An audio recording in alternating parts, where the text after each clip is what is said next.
You ever see like an old married couple? They're just at their restaurant. They're just sitting in silence. Dead quiet. Yeah. Dead quiet. Chew the clanking of the silverware. Yeah, clanking the silverware. Fucking, you can hear their mouth. Why is it that the sound of silverware clanking on and dead silence is like the most tense sound in the world? Yeah. It just feels like someone should be talking, but that silverware, it's just like crazy. Right. It is very tense. Well, you know what I think it is? Because there's a chance. There's a small chance that one guy will just snap and fucking use the knife to maybe that's it. Stab his wife. Maybe that's it. I think it just triggers memories in me from like my childhood when like my dad would explode at the dinner table about something, and then we go back to eating and be dead quiet. Be dead quiet for like a full minute, you know? Yeah. And you just have like the yeah, and then somebody tries to break the tension. Right? Yeah, it's always the mom or the stepmom or whatever. Right. I saw on the news. They say white bread is bad for you now. And he goes, "Don't drop it. Not a word. Not a word. Not a word." There was this Chinese restaurant in Kansas City. Yeah. I don't know if I ever told you about this, but it was really good, but like no one ever went there. That's what I feel. Maybe I think Chinese and Indian kind of as well. They built their back on takeout. Yeah, not a lot of people dine in at a Chinese restaurant. That's true. It was all takeout. Yeah. So, but a friend and I, we smoked some weed one time and we got high and we went in. I don't like that. Well, I was younger. Yeah. I was making mistakes. Right, sure. And but the thing about this restaurant is they didn't play any music at all. There's no music. So a lot of Chinese restaurants, it's like the quaint, like serene, kind of tranquil Eastern music. All that Chinese music. Chinese bullshit. Yeah. No music. No one was in there. Uh-huh. And the lady who ran the place was very like frantic. She goes, "Table for," and she comes. She like, "Follow me," and like sets down the placemats and shit. Yeah. And she was, she was like. Very polite to us, but like frantic, and then you'd hear her go back and just scream at her husband, who is the cook. Yes. So the old man was just cooking over there, and she'd go back and scream at him in Chinese. Yeah. We had no idea, and then she'd come back out and. Every Chinese. You could cut the tension with a goddamn knife. With no music to go over that, I mean, it was crazy. Yeah, that's why crazy. There's just silence and then yelling. Silence and then just explosions of Chinese screaming. Yeah. And we couldn't get a conversation off the ground. We were like whispering, and then we decided not to just forego. Maybe that's what they want. They don't want anybody in the restaurant. I think they don't. I think you're right. I think they just want a takeout operation. Yeah. Which if I ran a restaurant, that's all I would want to do either. Right. You don't have to you don't have to hire a bus boy. Yeah, you don't have to fucking wait on somebody. Yeah. All this bullshit. No dishes to wash, really, besides your put pots all and pans, your fucking wok. Paper. All you have to do is wash the wok. You gotta wash the one wok at the end of the night. Yeah, that's all you gotta do. And even that, it's like a cast iron thing. Probably they just probably wipe it off and fucking spit shine it. You lose its seasoning if you actually put soap. Have you ever known anybody with a wok? Jess has a wok. Yeah. Did she have? But like, my friend Dylan bought like a gigantic wok. And I lived with him, and I was like, "What? I mean, what do you do? Where's this gonna go? I don't understand the point of a wok. What are we gonna do with the giant wok? It was like this big. He's like, we could do stir fry. I'm like, I mean, once a year? What is it? Like, what? Yeah, how often are you having the stir fry? That you need a giant professional wok. He's just cooking in the kitchen on his woks, leaves it there. There's zero space on the oven to do anything else. You can't clean. There's nowhere to put it. You know, you gotta put it under your bed. You have to slide it under your bed. Yeah, just slide it under your bed. Yeah. Fucking wok. Big giant wok. If you have a wok, you have to make everything in the wok, and that's the only thing you have, which is what they do out there. Exactly. In the Far East, in the Orient. In the yeah, they go, I guess we're having stir fry tonight. Stir fry every night. Every night, stir fry night. I guess we're having stir fry tonight. Stir fry tonight. Every night, stir fry night. Yeah. God, that does sound great, though. We should fuck the pod. Let's go get some Chinese food. I just mean like living in a place where there's just awesome. The food is just so better. I'm moving to Thailand. It'd be good to move the place where they have great options for food as opposed to New York City. There's nothing here. There's just nothing here. It's sort of a food. It's sort of a food desert. It's a food desert. There's no options. There's no options. Yeah. Just go somewhere with good food. Yeah. Oh, Thailand, maybe. Thailand. Yeah. That's why I would go to Thailand for the good food. I want to be another white visitor to Thailand. I love the culture here. It's so authentic. Well, Joe, you want to tell the folks at home what they're listening to? I'd love nothing more, Trent. If you are new to the podcast, this is the only podcast where two comedians read the Wall Street Journal because one of us gets it for free from work. That's right. This is the Echo Chamber podcast. We're going to give you a little rundown on the stories we've got today. Yes. Trent, you want to go first? What do we got? Well, in Switzerland, a suicide has led to a plethora of arrests. Oh, that's interesting. Yes, what does that mean? We'll find out. Well, in Wisconsin, a fired university chancellor loses his tenured post over homemade porn videos. Whoa. That's right. But it's kind of interesting. He's saying he's well within his right. He's well within his... it's well within my right to make homemade porn videos. Is making porn illegal or not? I don't know. I really don't know. Well, I mean, it can't be illegal because... fucking every girl in high school. That's an OnlyFans, right? Yeah. So I guess it's fully legal. Like I guess I always thought it was illegal. I don't know. It seems like Pornhub and all that stuff is. But we'll get. They're trying to make it illegal, I think. But interesting. Not on my watch. Well, Joe, you use Slack. Your company uses Slack. Yep. Well, watch what you say on there because it can be tracked. Wait, really? Yeah. We've always thought about that, but then we're like, whatever. Yeah. Me and my friend David work bitch on Slack all the time about everybody in the company. Oh, you are fucked. You are fucked, Joe. Because they're going to be tracked. They can use AI to track it as well. They don't even need a human being. Shit. Well, Trent, the submersible, the one that exploded last year. Who could forget? Yeah. The Titan, the Doom Titan sub. Yes. The operator ignored warnings. And we may have already heard about this, but these are some new, they did a whole deep dive. Talk about really deep dive. The deepest dive there is, my friend. Wow. And so we'll hear some anecdotes about how much of a fucking moron this guy was. Wow. Well, speaking of fucking morons, Joe, Google just rehired this AI expert guy who's going to fuck up the entire world. So Google loves doing that. Fuck him. What if we hire a guy who's going to fuck Google? Fuck Google and fuck him. Let's hire a guy who's going to fuck up the whole world. Well, is this the last story here? Well, we might have a little visit from our old friends at Pepper. Oh, that sounds great. Well, we're going to hear, this is pretty interesting. Southern schools are where it's at. Kids in the north are going to school in the south, and there's a lot of reasons why, and it actually makes a lot of sense the more I think about it. Really? Oh, yeah. Oh, yeah. Wow. Well, we'll get into that. And our final segment, Pepper and Salt. Pepper and Salt. We can be pretty hard on them sometimes. Did they come through? This one, I think, is kind of funny. I saw one that was kind of funny as well. It didn't make me laugh, but at least I saw the logic of it. I wouldn't just classify it as a gut buster, but... Do you think they've heard our criticism, perhaps, and now they're upping their game? Perhaps they have. Yes. All right.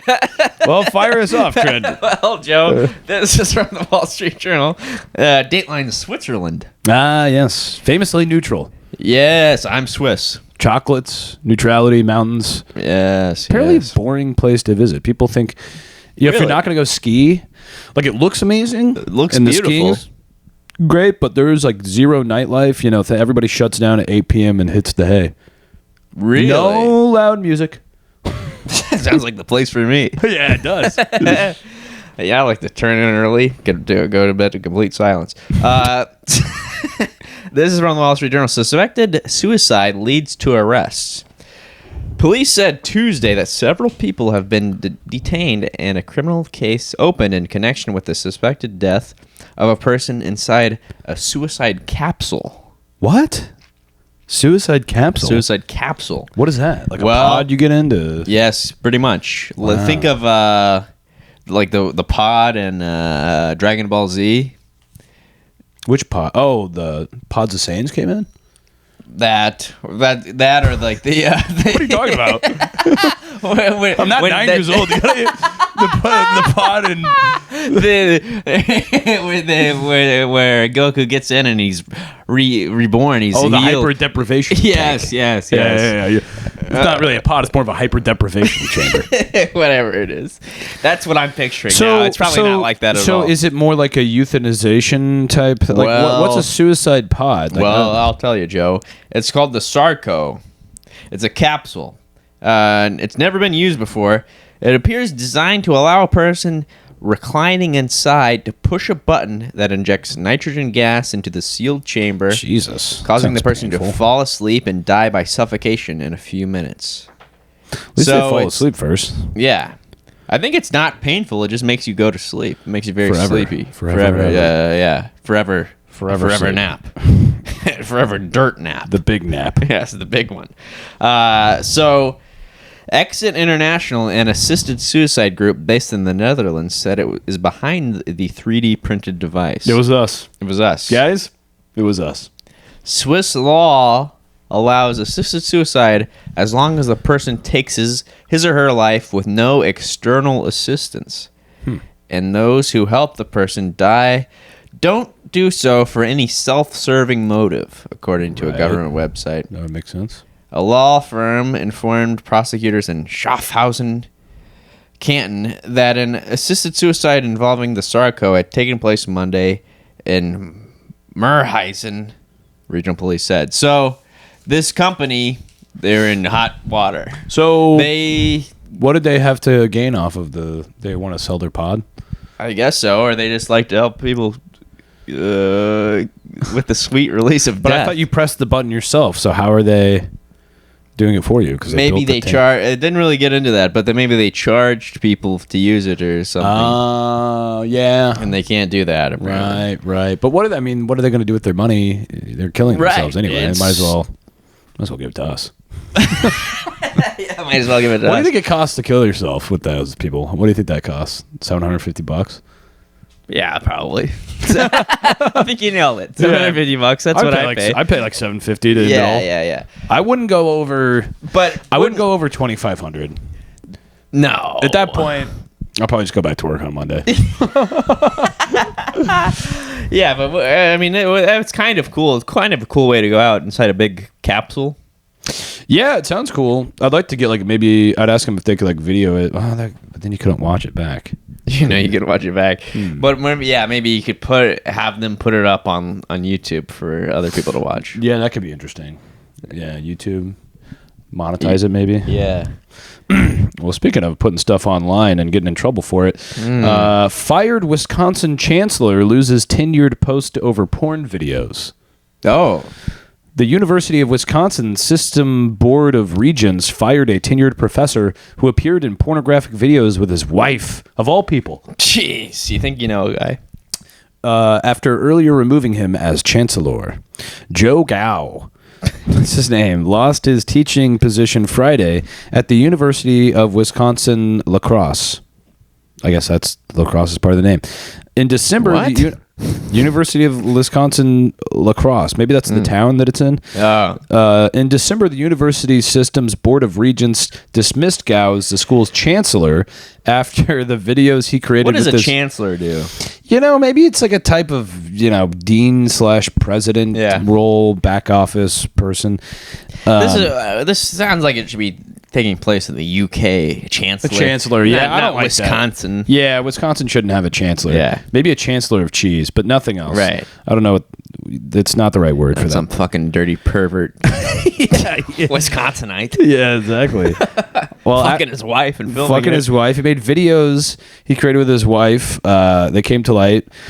But he remained on the faculty as a tenured professor of communication studies. Well, he's tenured. He's tenured. You can't let him go. You can't. It's impossible to get rid of him.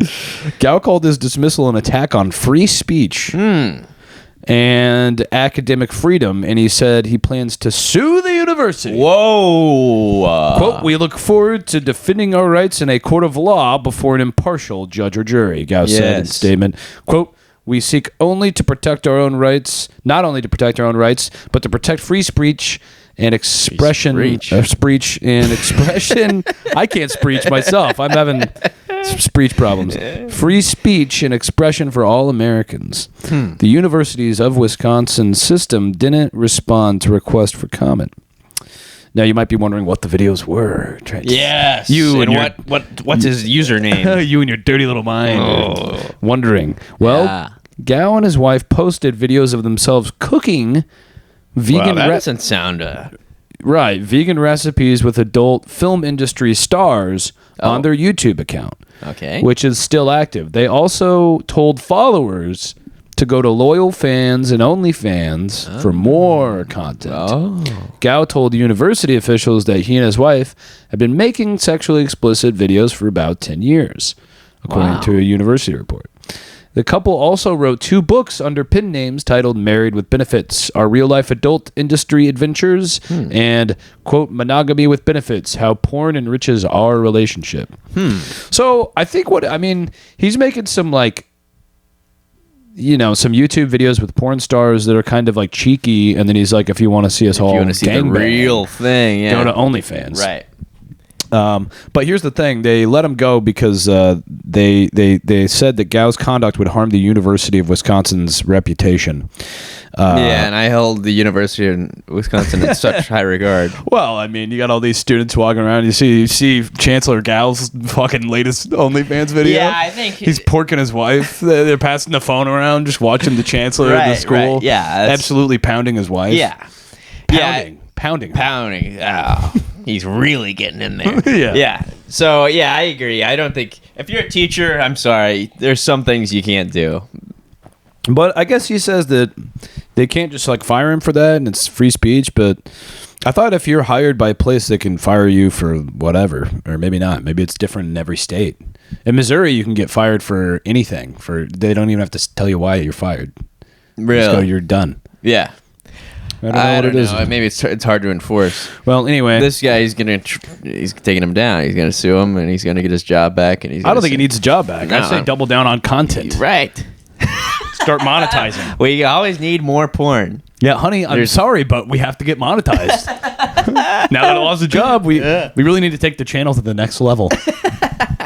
So cancel your plans tonight. We're making vegan spaghetti, and then I'm gonna fuck the shit out of you. We're rooting for Joe Gao. We love him. We support him. Well, Joe, this is from the Personal Journal, one of our favorite sections of the Wall Street Personal Journal, of course. Workers are getting too comfortable. Speaking of workers that are getting too comfortable, these people. Yeah, exactly. Venting on their employer's chat. We tend to forget that nothing we say there is private. You know what I think it is also? I think that there's like a small part of us when we do this kind of thing where we hope that it's like a death wish. Yeah. So that way they can know how we feel about them. Right, that could be it. Well, Disney last week said it was quitting Slack after a hacker gained access to an executive's account and leaked millions of intra-office messages. That included computer code, details about unreleased projects, and photos of employees' dogs. What? Yeah, well, I don't know. They threw that in there. It's meaningless. Yeah, this is meaningless bullshit. Yeah. Who gives a fuck? Yeah, who gives a fuck? But so Disney got hacked. They say it's Slack's fault. We can't be doing Slack anymore. It's a good reminder that collaboration apps such as Google Chat, Microsoft Teams, and Slack, they're three. The three big ones are opposite of Vegas. What happens there doesn't necessarily stay there. Oh my God, they get a little too cheeky in the Personal Journal. They do, yeah. And it's not cute. No, it's not. Should it's cut always it the annoying. fuck out. Yeah. Your chat logs can be reviewed by IT admins, human resources representatives, potentially even managers. And the AI that summarizes employee meetings and emails could also I've help seen that management stupid fucking AI chat thing. The workforce. Well, that's everything now. You go on Facebook or any of these, Google. The first thing is AI. Oh, here's what AI found out for you. Well, and I go, fuck you. I want to shoot my computer like Elvis shot his TV. Well, yeah, but when you're on Teams meetings now, it'll be like you, the person you're talking to, and there'll be another box that says like Teams AI note taker. And it's like, what? Like, is that for you or for me or who? What is that? I don't know what that is, and it's just on there. Back in my day, we called him a secretary. She had a great ass. Yeah, I mean, she had to go home and change. It's out now, Joe. It's okay to be social.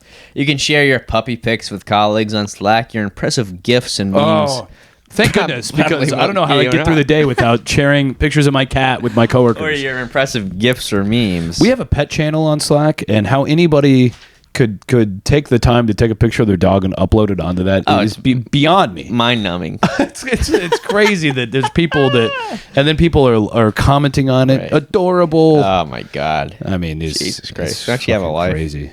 But don't complain or type everything that comes to mind, says Lorna Hagen. Fucking fuck her. A co-founder of workplace consulting firm Win Consulting. Bullshit firm. Consulting firm. It is not a marketplace for free expression, she says. It's a tool used for work productivity. Oh, fucking can it. Blow me. Yeah. The vast majority of companies aren't actively monitoring an individual employee conversations unless there's a sustained pattern of true malfeasance, says Brian Kropp, president of growth at World 50 Group. Bullshit job. That can include president of growth. Fucking kiss my what ass. The fuck does that mean? That can include things in sexual. So they're not really tracking you, so they say, unless they got to do a little investigation. Right. Yes. Unless you're sexually harassing somebody or they think you're leaking customer data. Customer data. They're always worried about customer data. Precious data. And even if a manager is allowed to access private messages, it can be difficult.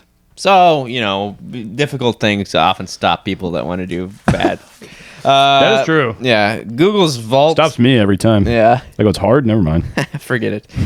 Google's Vault saves Google Workspace files for compliance purposes, but only certain people can access them, unless they get hacked.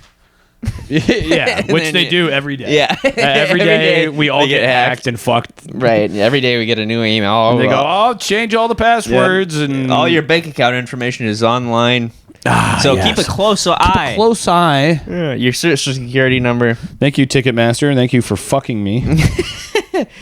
AI, get this, Joe. AI can supercharge employers' ability to monitor workers. Oh, awesome. Good. From what they do on their computers to the tone they use with customers. That's what we need AI for, to create even more of a police state. Yeah, it's fucking... We need to use it to spy on our peers, coworkers, loved ones. Right. I want to use AI to have a paranoid relationship with my girlfriend.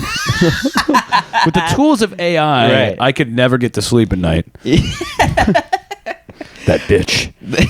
That includes logging conversations in audio and video calls. Often it's clear that a call is being recorded and transcribed, but not always. AI tools can also proactively and preemptively examine content as it's created to protect an organization from risk or monitor employee sentiment. Arizona-based startup AskRadar.ai evil scumbag sells Maxwell, which leverages ChatGPT and its own software to take the emotional temperature of a workforce. Should all be shot in the head. Slack channels. If we're generally happy or hate our jobs, Maxwell's silver hammer. Come down on us. Makes the data anonymous and only analyzes public channels, Chief Executive Niels Bund says. I've never heard a drier paragraph in my life. That was the driest piece of information I've ever heard. Still, if a company wants to know who made a specific comment, it's probably an easy search, he says. Yeah, it probably is. But my thing is, like, what CEO or whoever has the time or gives a fuck enough to go through? You have to be like kind of only a paranoid, the most evil. You have to be like a Richard Nixon, like paranoid type guy. Right. Go, what are they saying about me? What are they saying? They're scheming against me. Right. Well, the safest way to complain about work is live and in person. You're telling me, dude. Yeah, the safest way to do it is the water cooler. Safest way to do it is go to the open mic and get it out there. Right, exactly. Yeah. Well, I'll tell you what's not safe. That submersible that imploded last year. Oh, Looking for the Titanic. It's a shame. Yeah, it's a shame. They fucked it all up. Submersible's operator ignored warnings. Could you believe it, Trent? I believe it. Stockton Rush. We remember Stockton Rush. Yes. The CEO of the underwater exploration company. Could there be more of a cartoon name for a CEO? Stockton Rush. Of Ocean Gate. By the way, anything that ends in gate is just... Ocean Gate is almost the same word as Watergate. Like, we should have seen this coming. Yeah. It's awful. Ocean Gate. Yeah. I'm going to name my company something Gate. That it'll end well, I'm sure. Yeah. He needed somebody to pilot one of his experimental submersibles to give tours of the Titanic wreckage to wealthy clients. Rush turned to Tony Neeson, Ocean Gate's engineering director. Tony. I told him, I'm not getting in it, Neeson said. Neeson thought Rush hadn't been truthful about him with the company's operations since he was hired in 2016. The two argued about whether the company's submersible was safe. He was fired in 2019. You're fired. Get out. You say it's not safe. Fuck you. A few weeks before the disastrous June 2023 dive, the submersible and its platform were found partially sunk after a night of high seas and fog, the Coast Guard said. So it was like leaning halfway in the water. Oh, my God. The ex-employees said Rush was known to lose his temper and didn't like to be pushed on safety concerns. Neeson said Rush made most of the major engineering decisions for the company. Rush, who found, and then it just says he founded Ocean Gate. Neeson said Rush wanted to keep Titan's expenses low. Rush complained about having Titan be certified by an authority that maintains technical standards for ships because it would take too long and be too expensive, Neeson said. In his words, it stifled innovation. Neeson said that he was fired in 2019 after he refused to approve a dive after a crack was discovered on Titan's hull. The hull wasn't salvageable, Neeson said. The dive was scrapped, but OceanGate blamed it on problems with a support ship, which wasn't true. So they lied. So they're liars. They're liars, and they cut corners. Jeez. David they probably fucking patched that crack with duct tape. Yeah, sent it on its merry way. Yeah, down to the 400, the ocean depth, 400,000 pounds of metric pressure and pushed against it. David Lockridge, former operations director of OceanGate, said Rush crashed a submersible into the wreckage of a ship during an expedition with paying customers in 2016 off the coast of Nantucket, Massachusetts. Rush got the ship stuck and panicked. Lockridge told the Coast Guard. Lockridge said he pleaded with Rush to hand over the Titan's controller. Give me the keys. They had to hand over the video game controller. It was a video game controller. Oh, yeah, I remember that. Yeah. So that Lockridge could try to take the submersible to the surface. Rush refused until one of the passengers shouted at him with tears in her eyes to give the controller over to Lockridge. Christ. Rush hurled the controller at Lockridge's head. Lockridge said. My God. He brought the submersible safely to the surface. Lockridge, who said he repeatedly raised concern about OceanGate's safety operations, was fired in 2018. He said the incident with the controller was one of the main reasons he was terminated. Wow. But the good news is, after those two guys were fired, everything went on turned out to be great. Pretty smoothly. A-okay. Yeah. Wow. So, yeah. Stockton Rush... He's dead now. He died, right? And it's because he was in such a big rush to get down there. He did. He didn't explode. He imploded. He imploded. He turned into the opposite piece of plasma. Literally. Yeah. He's reduced to plasma. Yeah. Wow. Hey, you play with fire. You play with water. How would you rather die? A suicide capsule or be turned into plasma? I don't know. Turning into plasma sounds kind of tight. That does sound pretty cool. But I wouldn't want the suspense of knowing that I'm about to implode. That would fucking... Right. Underwater, you think you're going to see the Titanic, the remnants of the Titanic, which, wow, what a sight that would be. And next thing you know, you turn into plasma. Jeez. That is another thing. How great could it be? Go see the Great Wall of China. Right. You don't have to implode to do that. And it's The Titanic is just something that was built 100 years ago. Right. It's like a fucking covered in algae now. It's all green. There's another one that looks just like it parked in the L.A. County. Queen Elizabeth's ship. Right. Watch the movie. You can see the Titanic in all its glory and a beautiful love story. And a beautiful love story. Yeah. Let's go see it. Fucking decrepit pile of shit in the bottom of the fucking sea. Wow, there it is. Could you imagine being on it? Oh, wow. And then you hear a clank. And then complete another blackness. Silence. Yeah, and then the lights cut out. Pure permanent midnight. Permanent midnight. Well, Joe, speaking of somebody who should experience permanent midnight, this is from the Wall Street Journal. Headline, Search Giant pays $2.7 billion, partly to rehire an AI expert. I was trying to remember what Permanent Midnight was from, and then I remember it was from The Eclipse. Yeah, which I think I made it up. Yeah. We experienced 13 seconds of Permanent Midnight. Sorry, reread the headline. I didn't. Well, this is from the Wall Street Journal, Joe. Search Giant pays $2.7 billion. Partly to rehire this rehire an AI expert.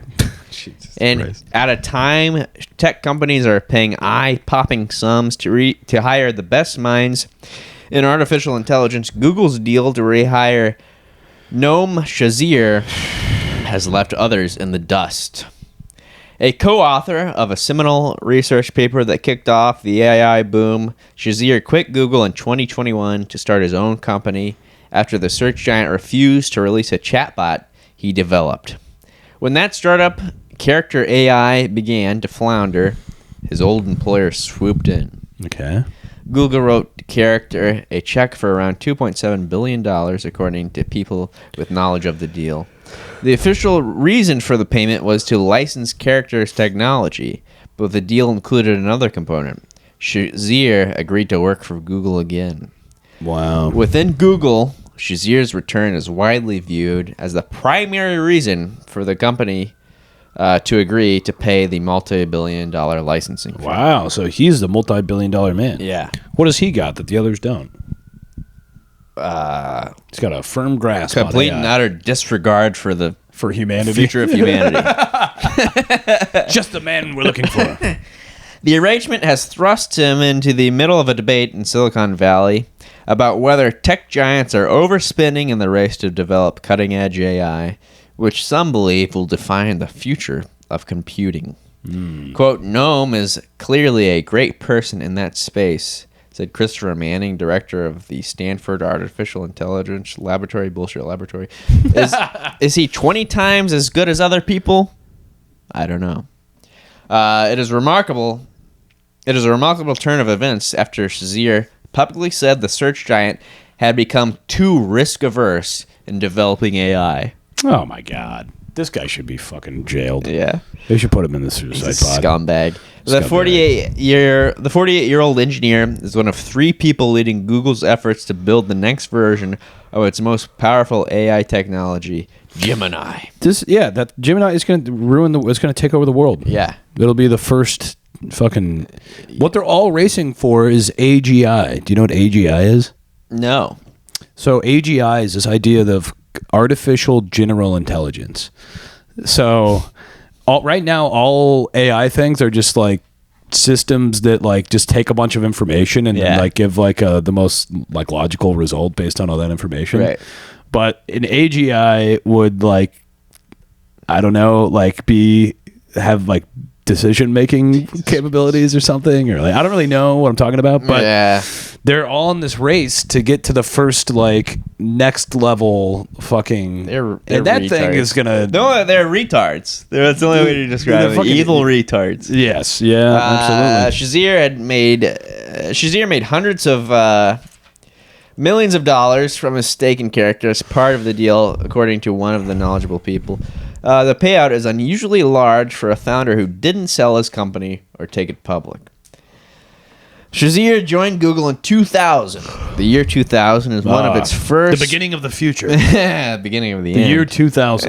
Is one of the first few hundred employees. His first major project was building a system to improve the search engine's spelling correction function.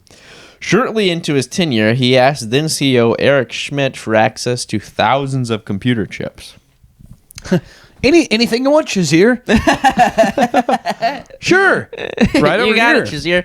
Quote, I'm going to solve general knowledge by the weekend, Shazir told What a Schmidt. fucking asshole prick thing to say. Yeah. Cool. Enjoy your Yeah. weekend, you fucking asshole. This is what we get for not bullying loser nerds. I don't know. I mean, yes, but also maybe he was bullied, and maybe this is why. Maybe This is he wants his to take it out on everybody. revenge scheme. Yeah. It's either or. Those are the only two explanations for why he's doing this. He was either shoved in a locker too many times or wasn't shoved in enough. Right. Yeah. There's something. Yeah. Yeah. Shazir teamed with a Google colleague, Daniel DeFreitas, to build a chatbot originally named Mina that could banter. They all give these stupid names, too. Mina. What about a Tom? Like a chatbot named Tom or something. That could banter confidently on a range of topics. In a widely circulated memo titled Mina Eats the World, Shazir predicted it could replace Google's search engine and produce trillions of dollars in revenue, said people familiar with the document. Why is the chatbot more or cheaper than the search bar? why does that generate trillions of dollars in revenue? I don't know. And the search bar? Yeah, I don't know. Google executives declined to release the chatbot to the public, citing concerns around safety and fairness. So Shazir and this other guy quit in 2021 to launch character. They said, bullshit. Yeah, bullshit. Who cares about safety and fairness? We're starting our own company. Not Rush Stockton. 1 year later, OpenAI unveiled ChatGPT, demonstrating the massive public appetite for AI chatbots. The following March, Character raised $150 million in an investment round, valuing it at $1 billion. Shazir and his team hoped people would pay to interact with chatbots that can provide practical advice or mimic celebrities like Elon Musk. Oh my god. And fictional characters like Percy Jackson. Nobody wants any of this shit, dude. I don't want to chat with the fucking chatbot. And I don't think anybody does. And I think maybe people did for 2 months and now they're not anymore. I agree. If you do want to chat with a chatbot, you should be shot in the head. So they want to. This guy thinks people want to chat with celebrities like Elon Musk, one of our favorite celebrities, Elon Musk. Hey, Elon! Or fictional characters like Percy Jackson. Who is? Am I missing something? What is Percy Jackson? Jackson was like a young adult novel character in the mid 2000s. They made a couple movies about him. Didn't take off. They thought it was the next Harry Potter. But it didn't take. Percy Jackson. They think people want to talk with Percy Jackson, the knockoff Harry Potter, and Elon Musk, an adult autist? Yeah. Quote, it's going to be super, super helpful to a lot of people who are lonely or depressed, Shazir said on the Arthi and Sriam show podcast. This article was like written, it was like designed to piss me off. It was like, I'm getting mad now. Yeah, me too. As the company grew, staffers increasingly had to try to block customers from engaging in romantic role play. Like being like, would you suck my fucking schlong? Yeah, Percy Jackson, chatbot? put your fucking hard Percy Jackson, put your hard cock in me. Press your cock against my asshole. Yeah. So anyway, anybody mentioned in this article should be locked up and in prison. Yeah, and maybe put in Guantanamo Bay. Yeah. What a fucking Gitmo. They want to give this guy $2 billion to make a chatbot so I can talk to Elon Musk. That's a $2 billion. Yeah. He bought Twitter for less than $2. I mean, like maybe slightly more. Right. Well, Twitter's just days away from shutting down and not working. Yeah. Of course. Yeah, it's all going to fall apart. They go, you just watch. Just watch. Just watch and see what he's going to do now. That was so funny when we felt bad for people that got laid off from Twitter. I never felt bad. Well, no, I'm just saying, trying to make people... the world. Yeah. People being like, "Yeah, I was a developer at Twitter. This is my this is my tell-all. This is my story. This is my story." Eat shit. Yeah, I would buy it and then fucking shut it down. Yeah, that's what he should have done. Well, in our final story for the podcast, this is from the exchange section. Yes. The Wall Street Journal. You only get this on the weekends. Sorry, Harvard. Move over, Harvard. Get lost. Southern schools are where it's at. Okay. The likes of Georgia Tech, Clemson, Ole Miss are drawing students from the north who want to have fun and save on tuition. Yeah. The shift is boosting the economies of cities across the region. Wow. Growing number of high school seniors in the north are making an unexpected choice for college. They're heading to Clemson, Georgia Tech, South Carolina, Alabama, and other universities in the South. Students say that they are searching for the fun and school spirit emanating from the South on their social media feeds. The parents cite lower tuition and less debt and warmer weather. College counselors also say many teens are eager to trade the political polarization ripping apart campuses in New England and New York for a sense of community epitomized by the South's football Saturdays. Which makes total sense. Yeah, they need a break. Promising jobs prospect after graduation can sweeten the pot as well. If you're 18, do I want to go to Yale and set up a fucking tent day one? I mean, what is going? Yeah. No, you want to go? Or they go look at these, and then they go look at their Saturdays. Look at these pictures. It's crazy what they do down there, right? And it really is like in adults like go crazy for this, like the huge barbecues and parties, all day long celebrations. Yes. It's a big deal down there. Yeah, they're setting up tents to tailgate. That's right. Yeah. It's no Gaza versus Israel. It's chicken wings versus the pulled pork. May the best man win. Well, this flow of students to the southern colleges promises to impact the region's economy for years. About 2/3 of college graduates go on to work in the same state where they graduate, according to a recent study. The transplants are well-educated, motivated young workers at the least expensive points in their careers. For most of American history, many high school seniors have aspired to go to college in the Northeast, home to the Ivy League. The Ivies. Southern academic stalwarts such as Duke, Tulane, Emory, and Vanderbilt have long drawn their share of students from the North, but the recent uptick of students going to the South is fueled by attendance at public universities. Mm-hmm. Mitch Savali drove 15 hours with his parents in a rented white Lincoln Navigator. I don't know why we needed to know what kind of car it was. From his home in North Belmore, New York, on Long Island, to Atlanta for his freshman year at Georgia Institute of Technology. A few weeks later, he was walking from the grocery store to his dorm with a bouquet of flowers for the woman he was taking to a fraternity event. When reality of his new surroundings dawned on him. Quote, 5 people stopped me and told me how kind it was and what a sweet gesture I was making, he said. No one would do without that. I know. I know. No one would have done that to me in New York, which is the only thing in this that I really disagree with. Who would want to get stopped 5 times? Yeah. Carrying flowers. Every time I carry flowers, I'm so grateful I'm here. Yeah. And not in a small town where someone's go, somebody's got a girlfriend. Yeah. When I carry flowers, I go, I'm filled with intense shame and embarrassment. It's so embarrassing. This guy wants to be stopped by 5 grandmas. So he's in the right place for him. Yeah, he's in the right place for him. Good for him. More power to him. But he's already found a lady. Yeah, he found a lady. Wow. Things are going good. Taking her to the frat party. Easy to meet women in the South. Yeah, you don't have to fucking, they shave their armpits and stuff. Just kidding around. The increase in the number of students heading south grew for years and then accelerated suddenly after the pandemic, federal data shows. Oh, really? And here's the reason. You had students... Because they didn't lose their fucking minds over... You had students home in their basement in Connecticut looking at their phones, seeing most of the Northeast closed down and nothing happening. At the same time, they were seeing sororities and fraternities at Alabama and football games in Georgia and Florida. Life was happening. Not a mask in sight. During the pandemic, Mitch's brother had regular lockdowns at his college after he'd been exposed to COVID. There were social distancing, mask requirements. Well, we had to flatten the curve. I mean, we were doing our... I'm sorry.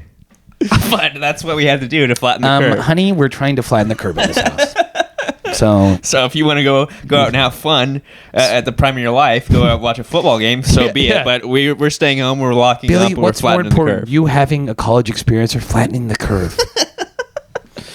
Yeah, but they would just watch football on TV while they were in lockdown and just see stadiums filled with in the fetal position. Yeah. Girls taking their tits out at the stadium. They go, "Oh my god, fuck Yale, dude. Right.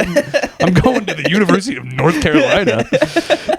I completely get it. Yeah, that makes sense. And here's the other thing: for out-of-state students, Southern schools are often a bargain, according to figures from about 100 of the nation's top public research universities. This is an individual, Caraculio.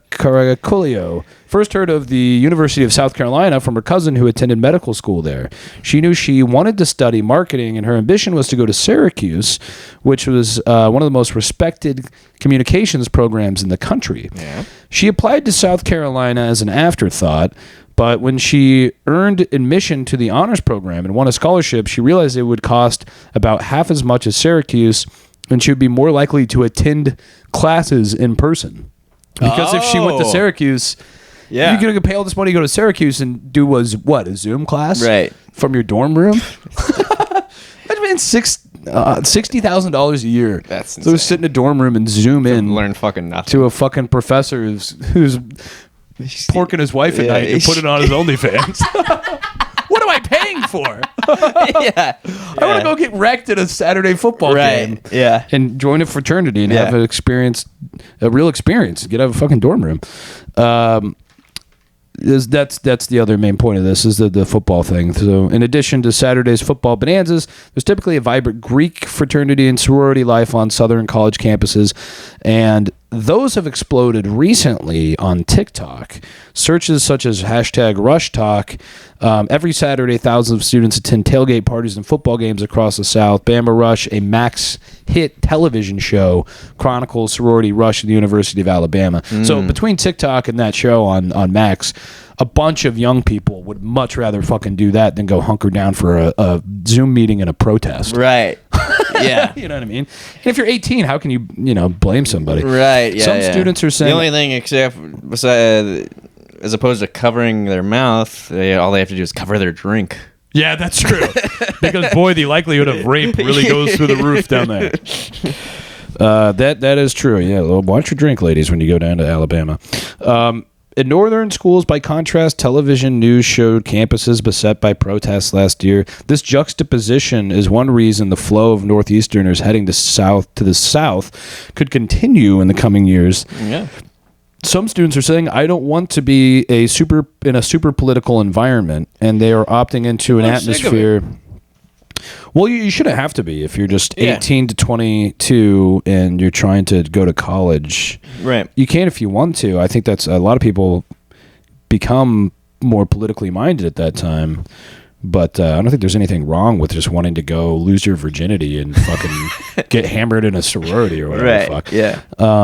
The Southern enrollment surge is taking place in some booming regional economies. The top 5 most promising locations to find work for newly minted college graduates are all in the South. So all these cities that all these schools are in are also like the biggest hiring markets in the country. Oh, really? Yeah, yeah. Places like Atlanta and Charlotte and all this shit. Yes. They're like... in the short term, however, more students can also create bottlenecks when it comes to adding to infrastructure to accommodate the people. Quote, the challenge on everybody's mind, the University of Mississippi Provost Noel Wilkin, is how do you accommodate the growth? The problem they're having is they get 1 trillion of these kids coming down every year now, and they can't even shove it up. No. Sleep on the floor of the sorority. Yeah. I don't know what to tell you. Yeah. Wow. Well, it's crazy. They'll figure it out. Well, Joe, before we wrap up here, we got a little visit from our old friends at Pepper and Salt. Let's see what they've got for us this time, Trent. Now, we can be very hard on them sometimes. But it's only because we love them and we're encouraging them to do better. Right. And we try to be fair and balanced on this podcast. That's right. We always have been. Much like Fox News. And so this is, it's two, it looks like to be Canadian geese. Or it could be ducks. But they're on the beach here, and it says, sure, I like warmth, but mostly I migrate for the shrimp and grits. Well, they're just like the college students. Yes, that's kind of fits in. Are they going south? Much like, that's a perfect bookend. Well, if you're watching the show, the fall's coming up, go south. Go south. Take a trip to the south. Sure, I like warmth, but mostly I migrate for the shrimp and grits. And the fun frat parties. Yeah, it's not really like laugh out loud funny, but compared to the other shit they put in there, it's great. They knocked it out of the park. They fucking knocked it out of the park. Well, that has been this episode of Echo Chamber Podcast. Please like, subscribe, share with your friends, leave a comment, write a review. All that shit. All that shit. As always, this is Trent Mabry signing off. This is Joe Nunnink signing out. Bye-bye.